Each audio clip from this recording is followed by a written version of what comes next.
तो गाना हमारा बड़ी वायरल हुई है। हर सीधी है लड़का धके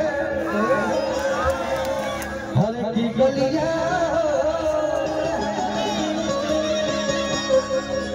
कि मिसती है लड़का धके हर गलिया आई जरूर समाज में भारत कहाँ छोड़ा था नहीं जहाँ मिस कर गलिया हल्का सा हमरा ठीक लगे हमरा ठीक ना लगे अच्छा ना लगे अच्छा लगे हाँ हमरा खातिर तनी हाला करबो तब न हम सब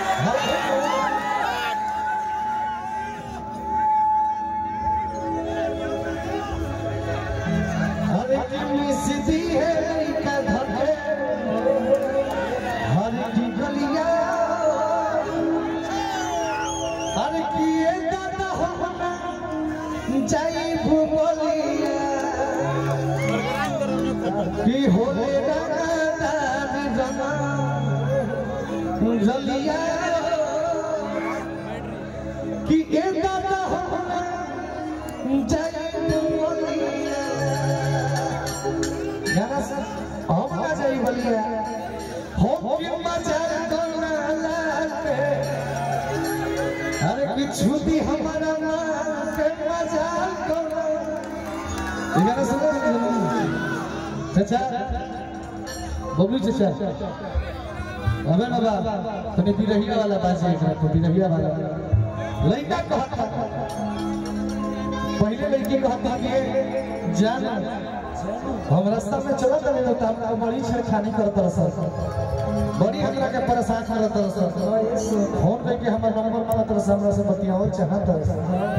लइका कहत पहले लइका कहत अरे की आओ तो फोन ये लइका के जा की करत हमके बड़ी परेशान की कहता की दीवाना हर की बनी तोरा काले वाह वाह वाह ई टीम हकी ऐसा लोग खिंचा जाता कि कहता की दीवाना हर की बनी तोरा काले कतली गाना कौन गाल छू दे हमरा मान के केहू गाल छू दी हम लोग रहते हमारे भाई पूरा जिला फूका जिला जी अच्छे से तो लड़का कहता है हो कि मजा कोनो लाल के मजा कोनो लाल के छुदी मोरा मार दे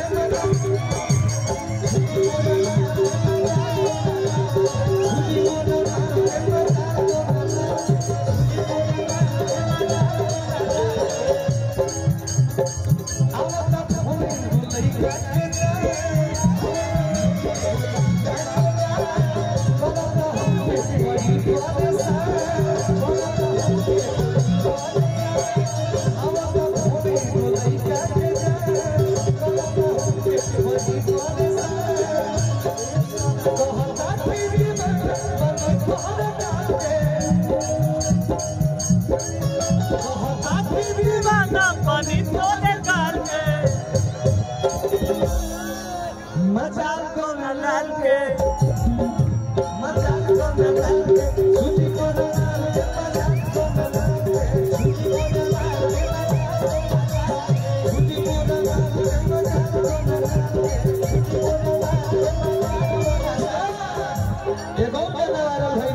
लाल फूल फूल फूले लाल फूल पीला फूल फूले बलिया पिया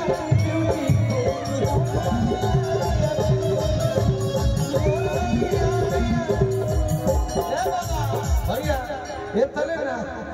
अरे की गाली रसगुल्ला लियो हो की बाबू नाम का है ममता जी जो ऐसे करने का गाना बना दे सही में बाप है तीनों लोग के जवाब नहीं ऐसे ही भगवान जी बनौले रखा कलाकारी से लेकर सुंदरता में सब चार ये कार्यक्रम में चार लगा दिले वाले अरे की गाल रसगुल्ला के पागल गाल रसगुल्ला के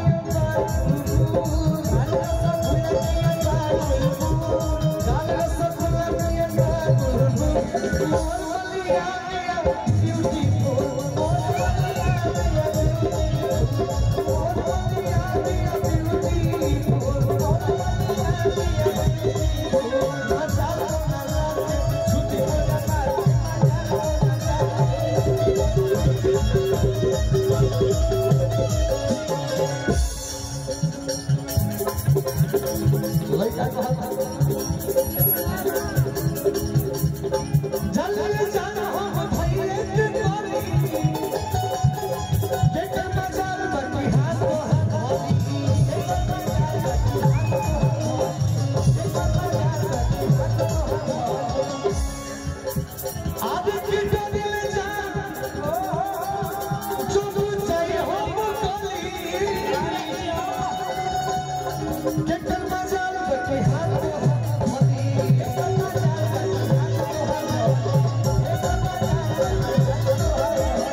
हमें क्यों प्रकाश भैया के गाना परिवार में बटिंगारी चाचा कि छोरी गवा में हरि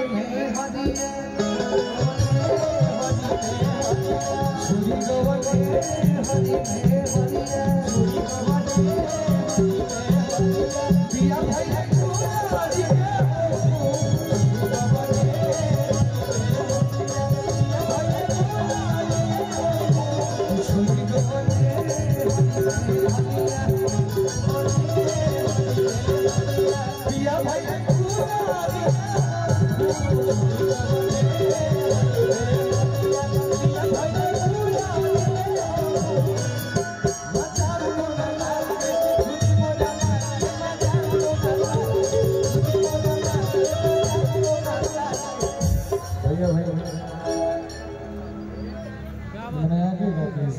ठीक होता है हम आगे खड़ा हो जाएंगे